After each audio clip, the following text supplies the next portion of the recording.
What's going on, Sagittarius Massive? It's your girl D here with 8th House Energy, 8th House Readings, The Lab.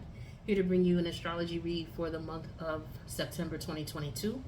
I hope all is well with everybody. If you're new, welcome. If you're returning, welcome back. Please be sure to subscribe to the channel, hit the notification bell. That way you'll know when I post. This is the first reading for the month of September for Sagittarius. When I do these astrology reads, I do them once a month for you at the beginning of the month. I recommend that before you watch this, maybe you want to put this on pause and watch the one from August and see if anything in that one resonated with you, since we're closing out August going into September. But also when I do these readings, just, you may want to just double back and check it at the end of the month, just to see if something that maybe didn't make sense to you, or just was something that, didn't come up for you, may have eventually come up during that month. So with that being said, let's go ahead and get into your reading. Now, we don't have much going on in your first house. There's no planets there or anything like that.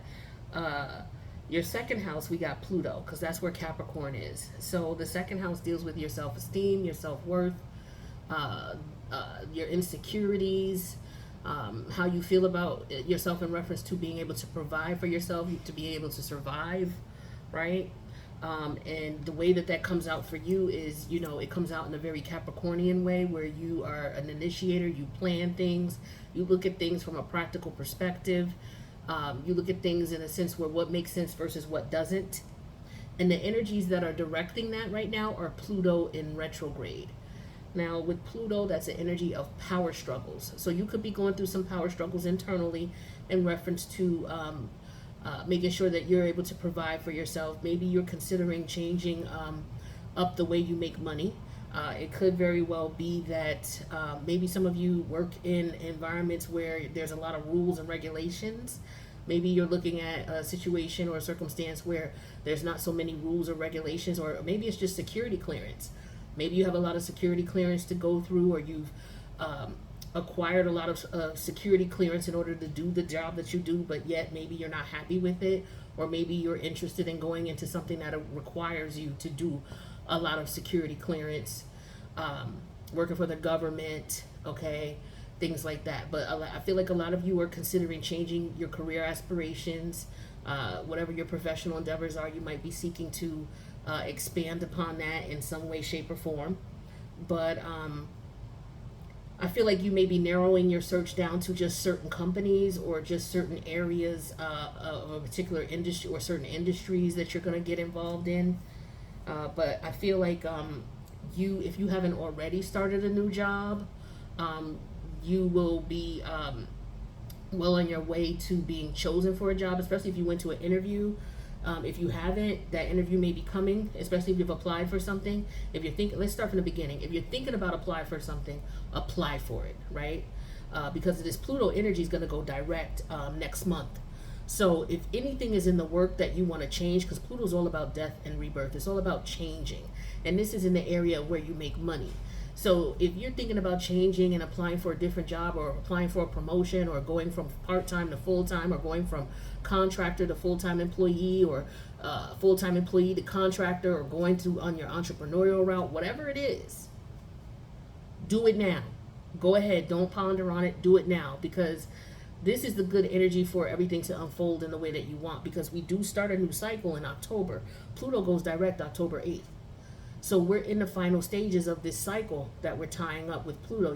Pluto deals with the soul, the energy of the soul itself, and the things that the soul, the lessons and the experiences that the soul is supposed to have.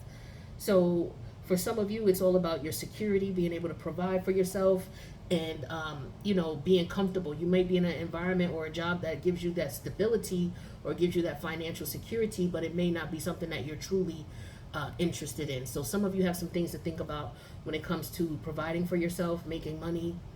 Others of you, it could just be an old profession that you're in. Maybe you used to make money a certain way, and you know that it's time to leave that behind.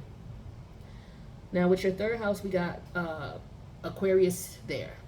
Now your third house has to do with your ideas, your views. It has to do with your surroundings, how you express yourself, right?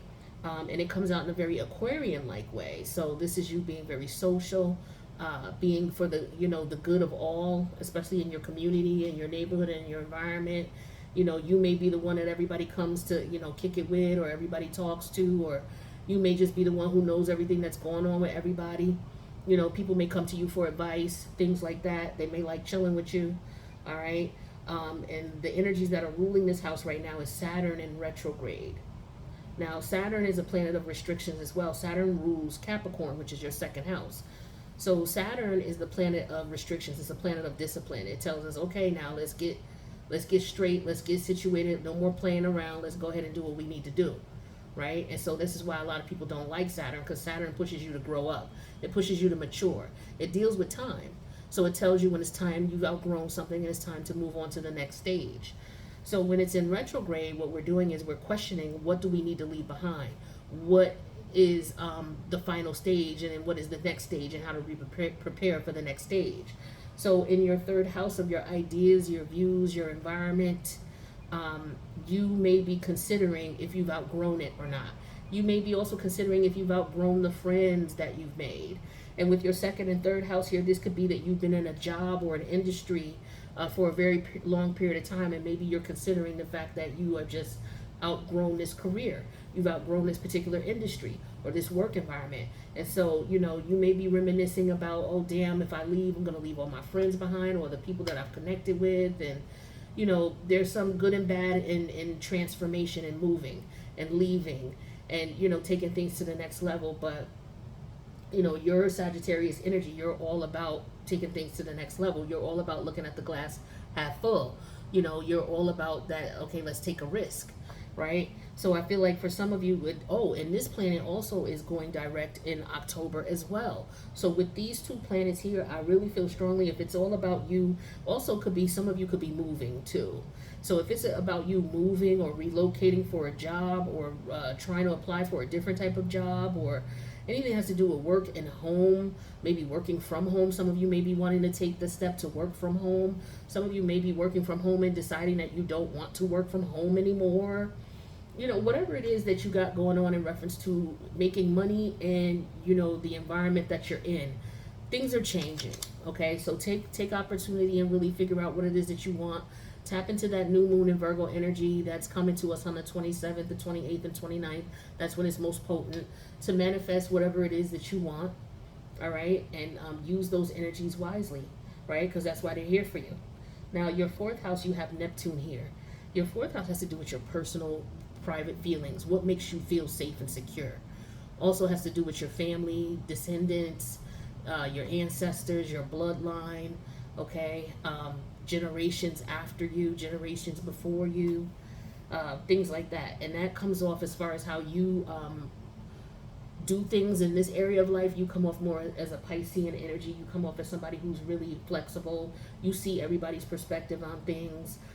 You have compassion for everybody. You understand everybody's point of view. You're very loving and considerate when it comes to your family. Now we have Neptune in retrograde here, okay?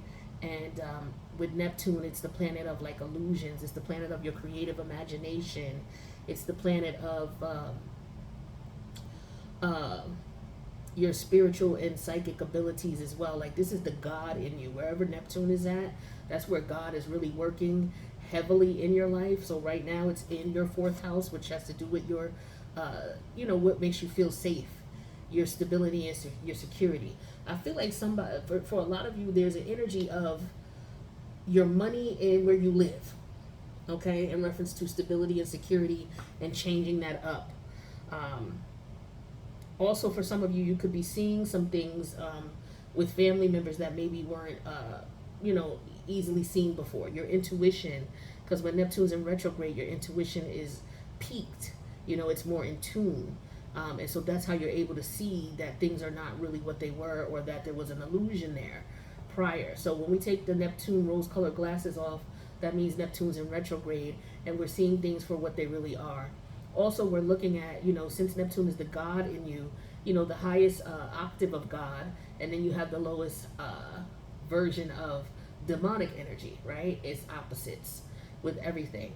So when Neptune's in retrograde, we're looking at, okay, where did these energies that came towards you come from? Were they coming from the highest of the high, the goodest of the good, or were they coming from the lowest of the low demonic entities? And then internally for yourself, were you acting out of your God self, or were you acting out of, your demon self, your lower level self?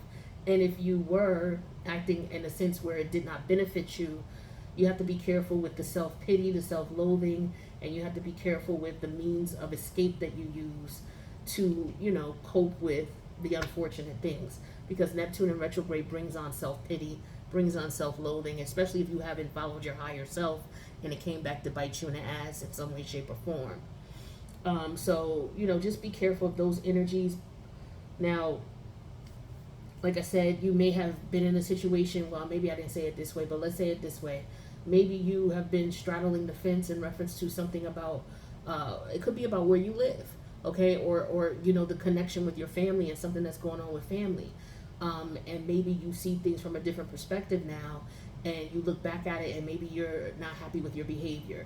Maybe you feel like you should have changed something up. Also, I didn't talk about siblings with the third house. Since we got energies in the second, third, and fourth house, this has a lot to do with your self-esteem, your position that you play in your family, the connections between you and your family, the environment that you grew up in, where your family is. Some of you could have family members visiting, okay? Or you could be wanting to visit family members, especially with this second, third, and fourth house energy, okay? I do see that too. Now, your fifth house here, which is your house of fun, that's what you do when you are in your downtime, the types of things that you like to do for entertainment and the things that bring you joy, that bring you fun. The energy that taps into that inner child of yours, it also deals with children itself. So if you don't have children, maybe you are a teacher, and even if you don't have children or you're not a teacher, maybe you're tapping into that inner child of yours, or you could be dealing with some childish energies in the form of an adult. All right, that's on the negative end of things. But this energy, the way you conduct yourself when it comes to fun, is you're a very Aryan-like quality. Like, you like to take charge, you like to go full throttle, no holds bars, let's get it, let's go, let's amp up. Like, you're ready to go, right? But you have two planets there in retrograde right now. Well, one planet and one, what is Chiron? An asteroid. So you got Jupiter in retrograde there, right? Jupiter's your ruling planet. So that's the planet of, the spiritual journey, right? It's the planet of optimism, the planet of excess, right? Of wanting it all, having it all. The planet of the glass half full. And it's in retrograde. So now we're questioning, okay, was I being greedy when it came to partying too much? Was I overindulging? When it came to whatever it is that I like to do to have fun. Have I done too much? When I think of Jupiter, a lot of times, and it's in the fifth house. The fifth house has to do with your your fetishes. Okay, it has to do with a lot of sexual desire. It has to do with one night stand situationships, any kind of love affair that does not last, or is not meant to, or is just based on pure sexual energy only. All right, that has to do with the fifth house as well. So for some of you, you could have been indulging in these types of relationships, and maybe you're questioning your behavior now because maybe it didn't benefit you in some way, shape, or form. Or you could have been on the opposite end of that, where you were in connections with people that you thought were serious, but they were treating you as if you were, just a fling, or a situationship type of situation, friends with benefits type of situation, and maybe you don't want that anymore. Okay? But you're questioning that now. Some of you are questioning, why did I jump into this? Should I have taken a chance with that? Or why didn't I take a chance with that? With Chiron here, some of you are familiar with the centaur energy, because that's half goat, half man. That's the symbolism of Sagittarius, the centaur energy, right? So with Chiron here in retrograde, we're looking at what our individual wounds are in reference to Aries. Like, Aries with Chiron is just a matter of, okay, you know what, I've been wounded, but I still have to keep going. I still have to continue to do what it is that I was brought to this planet to do, and I can't let my wounds or my injuries that I have to live with that is going to take me time to heal. I can't let that stop me. But at the same time, I still need to tend to my wounds while I'm helping others, right? So some of you may have some weaknesses in these areas. You may have some fetishes that have taken a hold of you, where you've been dealing in excess in those things. Could be drugs, could be all sorts of things. Could be childlike behavior, immature behavior. On the dark side, it could be, some things that you really shouldn't even be talking about, right? Or that you can't talk about with people. And you may be questioning, why you were in this energy, or what possessed you to do these things. So it could just be an energy of recollection and figuring out what you need to do moving forward, okay? Jupiter is going to, we'll talk about this in October because we got a lot of planetary movement in October. But Jupiter is going to be coming, it's in retrograde right now in Aries, but it's going to retrograde back into Pisces right before Halloween. Now, in your 6th house, Sagittarius, you have the North Node in Taurus here, okay? So your 6th house has to do with your hierarchy of priorities. What's most important to you? How do you juggle your time and your energy based on the things that you have to do, your responsibilities? How do you stay disciplined so that you accomplish all your goals? It also talks about the physical body and the health of the physical body. Like Taurus is the physical body, but Virgo is how you take care of it, right? So this is heavy for you in your 6th house of Taurus. So Uranus is here, okay? Uranus is the planet of surprise. Sometimes it's a good surprise, sometimes it's not. But it's also the planet of rebellion, revolution. It's the planet of the renegade. The planet of the person who was just like, yo, I'm going to do what I want. It's my prerogative. Speaking of which, Uranus rules Aquarius, and Bobby Brown's an Aquarius. So if you want to think about, that raw, energy, if you're familiar with, Bobby Brown, and you came up in that time where Bobby Brown was, what I'm saying, he was that image. That's Aquarius energy. I'm going to do what I want. I got this. I'm running things, and then, the reputation he had when he was with Whitney, regardless to what people say, they both aided and abetted in their situation. But, he was the bad guy in the situation for whatever reason, because people thought that he was, the one who brought in Whitney into the world that she probably introduced him to. or she was already there waiting for him, and they just got together and did their thing. But, just that bad boy image, that's what that Aquarius energy is. So, when you're looking at Uranus is like, to me, it's the Tasmanian devil. It comes through, it knocks over shit, it comes through without it's like like lightning, right? You know how it strikes real quick? You might sense it coming, you might have a little bit of time to prepare, but once it hits real fast, it hits real quick, and then it's done. And so Uranus in retrograde is like, okay, the Uranus is the lightning striking. Uranus retrograde is, okay, what did it strike? What kind of damage did it do? How do we fix this damage? You know what I mean? So when it comes to your 6th house, this is all about you putting your priorities in place. This is you figuring out what your routines are so that you can accomplish your goals. I feel like for some of you, you were just winging it. You were just doing this here. You weren't really too organized, because you can't be with Uranus here in your 6th house. And think, it's been here for a while. So for some of you now, everything's been going, a little hectic in reference to you getting things in order. So now Uranus is in retrograde. So now you have the opportunity to sit back and account for, okay, what happened because I wasn't doing things in an organized, structured way, and how can I do that? So that it comes out in a Taurus type of way. I'm comfortable, right? I'm secure. I have all the things that I need. I'm able to manifest everything that I need. Well, you can't manifest financially if you are not putting your priorities in place, or if you're overspending, or you're splurging, because that could be what this Uranus energy is. You could just splurging here and there. Oh, let me buy this, let me buy that. But you got to keep that in mind, because that might be a focus for some of you as well. Now, your 7th house is your partnership house. This is where Gemini is. And we have Mars and Gemini. And Mars and Gemini can make us a little crazy, because Gemini is, the energy of one perspective over the other. It's the energy of perspectives, right? So if you got Mars there fueling all the different perspectives that you may have about a situation, it may be very difficult for you to make a decision. So you may find in the house of partnerships or relationships that you may be feeling one way one minute and one way the next. And then, you go back and forth and you're not really sure how you feel. Now, the thing about this is Mars is going to go retrograde in October as well. So we got a lot of activity going on in October. So you may start feeling those Mars retrograde energies. Now, Mars speeds things up. Now, when Mars goes in retrograde, things slow down. So, the different ideologies that you might have, the different perspectives in reference to how a relationship should be. One minute you may feel like this is how it should be. The next minute you may feel like, okay, this is not how it should be. And when it comes to business, okay, well, this is what I want in a connection, all right, or what I want to achieve in a connection. And then the next day you might change your mind or you might change your perspective. So you could be driving your business partners a little bonkers because you can't make up your mind, or your colleagues, because one minute you're feeling one way and then the next minute you're feeling another way, and you're going in multiple directions, not staying on the path. Be careful of that. You could be driving your partner a little nutty because one moment you're feeling one way, then the next moment you're not. Just notice that about yourself. Or if somebody says, yo, you bugging. Or, relax. Or, if anybody gives you anything to try to tell you to relax or calm down or hold on or hold fast or be easy, just know that that's that Mercury, that Mars energy going on with you.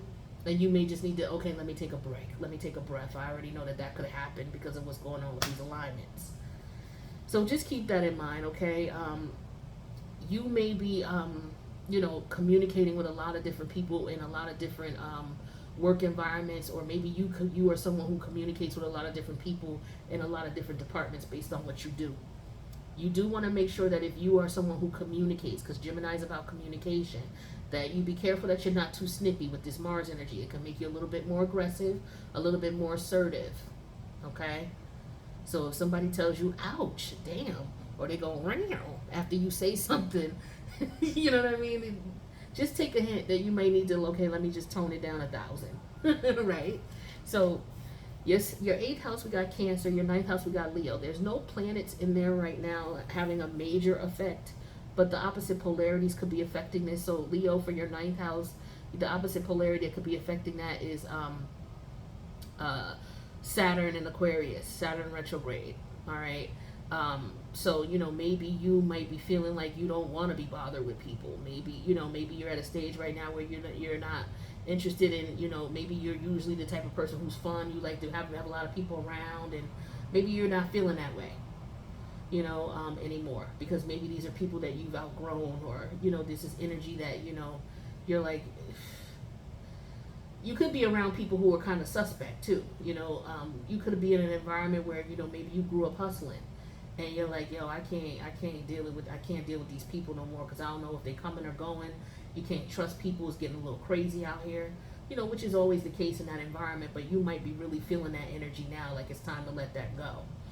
So that could be the case too. And it could just be anybody, old friends that you were dealing with. It's like, okay, it's time to shed, old skin. So some of you could be feeling that way. Now with Virgo in your 10th house, this is your career house. And when you are in your career energy, you come off a very Virgoian. You're very articulate, you very methodical, you plan things, you read, okay? You read everything thoroughly, you make sure that you know what you're doing, you make sure you have all your tools, everything, that you need so that you can do your work. You make sure you have all that together. You're very organized, very structured. And if you're not, then you will be. And if you are, you're going to get appreciation for that. Your employees or your colleagues or your business partners are going to start appreciating more of that and what you bring to the table, especially your organization skills, the way you're able to examine and analyze things, how you keep things in order. Like, people are going to be appreciating that about you. They may be telling you that. So if somebody's showing you love and appreciation, yo, I appreciate you helping me the other day with that project. It was a little crazy, but until you came through, and then we took things to the next level. So thanks, Tony, or thanks, Mary. You're the best, right? So you may be experiencing that. Take that in. That's beautiful energy, right? And you could also be feeling that way about people in the workplace as well. So it could be that some of you are telling people that you're leaving, and people are really just showing their appreciation for you. They could be doing things like maybe throwing a little potluck for you, or maybe they throw a little get together for you, or maybe that already happened and you're just reminiscing about that, but if you are leaving a job or leaving an environment where you work and you communicate with people on a regular basis, these people they appreciate you, and they're gonna miss you, and they're gonna show you how they appreciate you. On another note, Venus is all about the dollar, baby. So you got the dollar in your 10th house, okay? That's beautiful energy.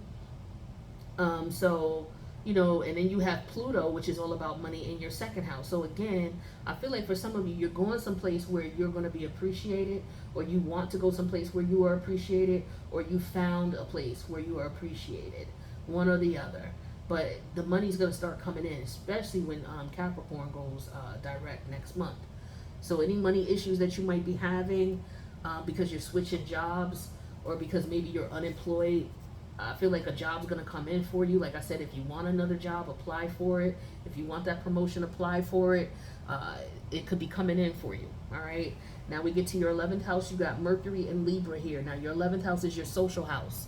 You know, when you socialize with people, so you come off as a Libra. You know, in a very I was going to say librarian. In a very Libra-esque type of way, where, you know, you want to relate, you want to connect, or you usually are able to relate and connect with people and communicate with them. And with Mercury here, you know, you're able to understand people, you're able to talk to them, you're able to hear what they're saying, you pay attention to their body language as well as what they're saying, and you are able to connect with them and relate to them on whatever level that they're at, which is a beautiful thing. Now, with Mercury going into retrograde on the 9th, you're probably already feeling these retrograde energies. This is all about reflecting within you, reflecting about how you communicate with your friends, you know, and are you communicating in a manner in which they understand who you are and what it is that you want, or, you know, what you bring to the friendship or the group or the organization that you're in. So some of you, you could be looking at, you know, how if things are not balanced between you and these people, as in they're not respecting you or you're not respecting them, that energy is going to be brought to your attention. And so you may be reflecting on that or thinking about that. Okay. Your 12th house, we get to that Scorpio, that South Node energy. So, you know, you definitely want to pay attention to your dreams. You want to write things down, especially with the South Node in your 12th house. It was just in your first house, what, a year and a half ago, about a couple months ago. Right, about 8-9 months ago. Wait, what month are we in right now? This is January 18th. January what? January something that came out of the South Node of Sagittarius. Right, because it was in the North Node of Gemini. So it's been out of your first house for a little while, and now it's in your 12th house. So it's still having a major effect on you subconsciously or unconsciously. Right, you've already mastered the energies of Scorpio, which would be, you know, the way that you come off, as far as, you know, the energies that you get off that you're not aware of, it could be coming off as very mysterious, like the way you move. People may want to find out more about you. You could be coming off as very intriguing, very secretive. If it's looked at in a negative way, it could be like you're coming off very sneaky.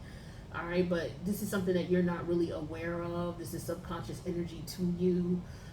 So just keep it in mind in reference to when people approach you. It could be because they're fascinated with you, want to know more about you, intrigued by you. All right. So that's just a quick little synopsis of what's going on with the planetary alignments for the month of September for you guys.